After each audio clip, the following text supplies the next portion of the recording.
My name is Wendy, and this is my Reading and Writing Strategies Week 3. Turn it off again. Done. My name is Wendy, and this is my Reading and Writing Strategies Week 3 reflection. The reading strategy I chose was Teacher Read Aloud, which is found on page 60 of the Go-To Strategies.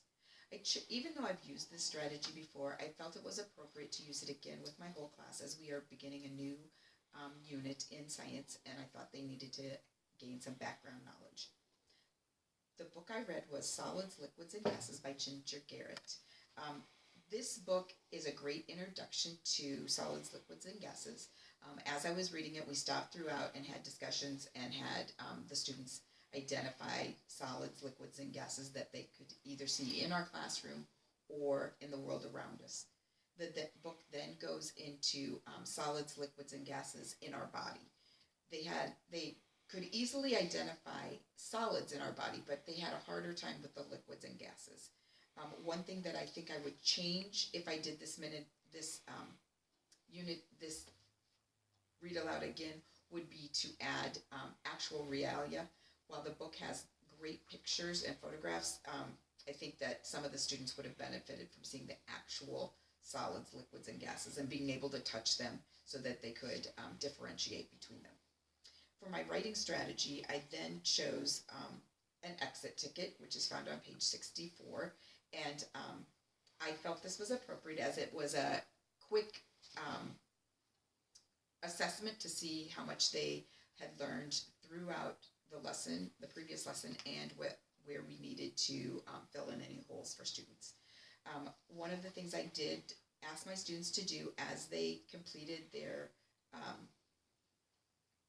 exit ticket was to write their answers in complete sentences.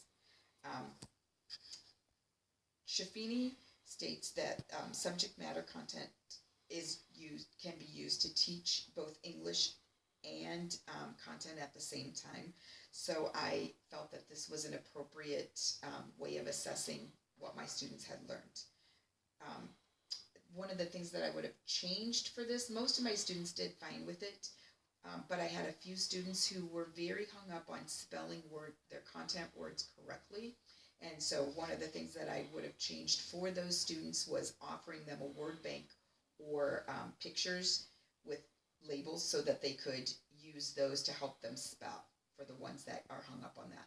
It just so happens that my ESL student is one of the ones that is very hung up on spelling things correctly. His mom and dad tend to focus on things being right, and so he focuses on that as well. And even though I've talked to his mom and dad about maybe not worrying so much about things being correct, but celebrating the attempts that are made, I don't think that's necessarily culturally valid for them.